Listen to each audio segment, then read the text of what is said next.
Our discussion for the show is diversity. I have with me today Victoria Huynh, Vice President of the Center for Pan-Asian Community Services, CPACS. Ms. Huynh first started with CPACS involvement as a high school student, enrolled in CPACS Job for Pay Youth Program, and as a member of CPACS Community Action for Teens. After receiving her bachelor's degree from the University of Georgia, Ms. Huynh returned to CPACS in 2009 as a program coordinator, working with the Domestic Violence, Employment, Youth, and Social Services departments.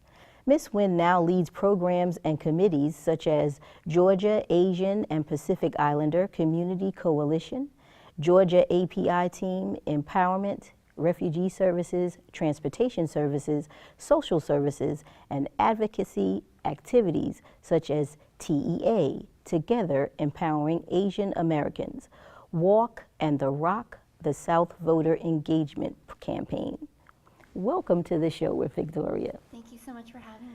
Well, it's absolutely a pleasure. This is a very important topic. Well, all of our topics are, but this one in particular because, you know, Gwinnett County is the second largest county here in the state of Georgia, and it has a densely populated, diverse culture of people, and so we certainly want to talk about that today.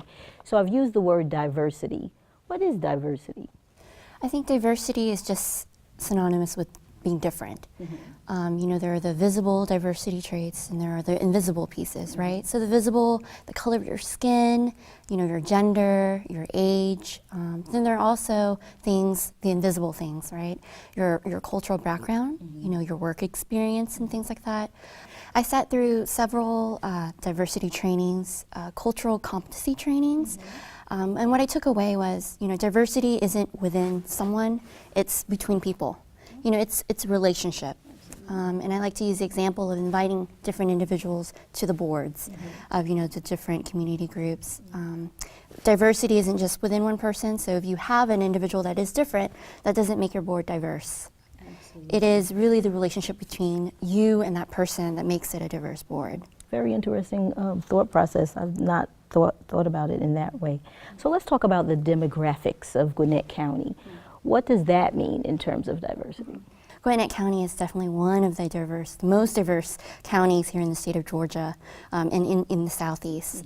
In Gwinnett County, about 43% are, you know, white and Caucasian. About 25% are African Americans. 20%, 1 in 5, are Hispanic background, and about 12% are Asian Americans. Wow. So we have a very diverse, and you see that within the school system. You know, about 115 different languages are represented in the school system, and you know, about 1 in 3, 33% are limited English proficient, and most of them are foreign born. So it's very, very diverse here in Gwinnett County. Well, as I said in the intro, you're coming from CPACS and you're dealing with the Asian community. Let's talk about the demographics as it relates in that area. Yes. Gwinnett County has the highest AAPI, Asian American Pacific Islander population in the state of Georgia and the southeast. And it's a very unique experience here in Georgia, especially in Gwinnett County. Because in California or New York, you see, you know, the Chinatowns, the Koreatowns, the ethnic enclaves. But here in Gwinnett County, it's more of a Pan-Asian type of experience.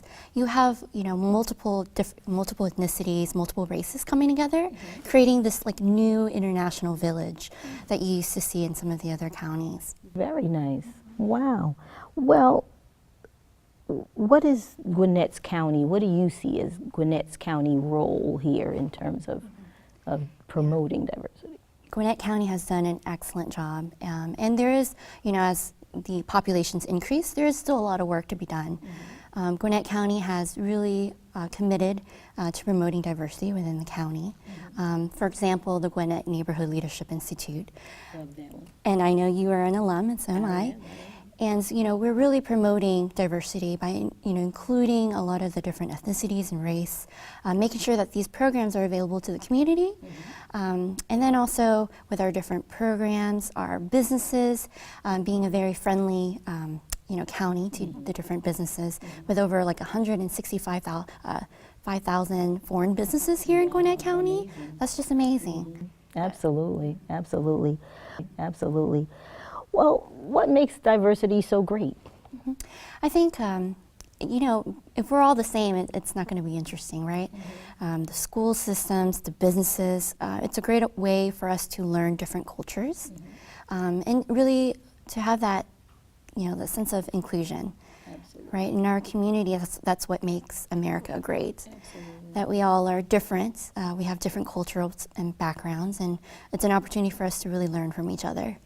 You said a lot there. Cultural diversity in terms of businesses, restaurants, education here in Gwinnett County, what does that look like? Gwinnett County has the largest school system, and you can see that within the school system with the different, you know, the youth being from many different backgrounds. Our businesses, we have so many foreign businesses here with the, you know, the mega marts, the ASSI plazas, and the different ethnic restaurants that we have here. And it's a great way for us to engage, learn about the different cultures through food. And also, we have many different community events happening here in the county.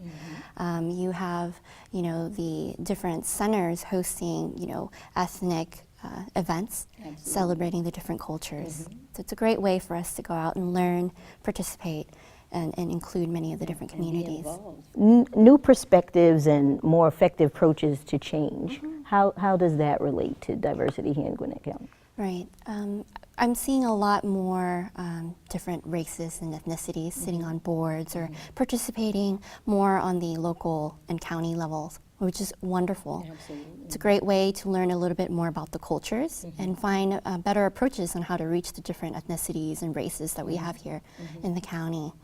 And when you involve the different diverse groups, you learn a little bit more and you learn creative ways to reach out to these communities. Which is very important, which leads us to inclusion. Right. Let's talk about that a little bit. Right. And I give the example that diversity is not one person, or it's not between, it's not in an individual, it's between people. Absolutely. And in the county, you know, when we have events, we have boards, it's great to get communities involved, inviting the communities, the different ethnic and racial groups that we have here to participate, so that way we can learn and that we can share the different backgrounds. Which is absolutely important, whether it's on a community level or individual level. There certainly are opportunities to get involved in that way. Let's talk about how to reach out to organizations or communities. You have any advice on that? Yes. Oftentimes, you know, I get invited to different events to represent, you know, specific ethnic groups, and there isn't a one-size-fits-all approach or strategy, especially in the Asian community, with, you know, Asians coming from more than 50 different countries, speaking more than 100 different languages or dialects, and so when we include individuals, we need to make sure that, you know, they are representing the communities that you want to target or reach, and not just only allowing individuals, but really actively engaging and inviting these individuals to come in and to participate. Absolutely, absolutely. So what you're saying is, if I have a particular group, for instance, the seniors, we should look at all populations of where seniors reside to incorporate them into the programs that we offer. I certainly see that. So that's personal invites, absolutely important. Can we talk about the Center for Pan-Asian Communities? What happens there? Yes, of course. The Center for Pan-Asian Community Services has been around, CPACS has been around for 33 years now. Wow. Yes, we started just serving the Korean community, but as the community, you know, here in Georgia grew, we had to expand our doors, and then we became Pan-Asian. We really serve not only just the Korean community, but we serve all API, Asian and American Pacific Islander languages. We serve mainly the underprivileged, the limited English proficient communities through comprehensive social services. We also do a lot of capacity building within different ethnic and racial groups. And we do a lot of advocacy, speaking on behalf of the underprivileged and the underserved. Very important. Right. Our office has the capacity of speaking 16 different languages.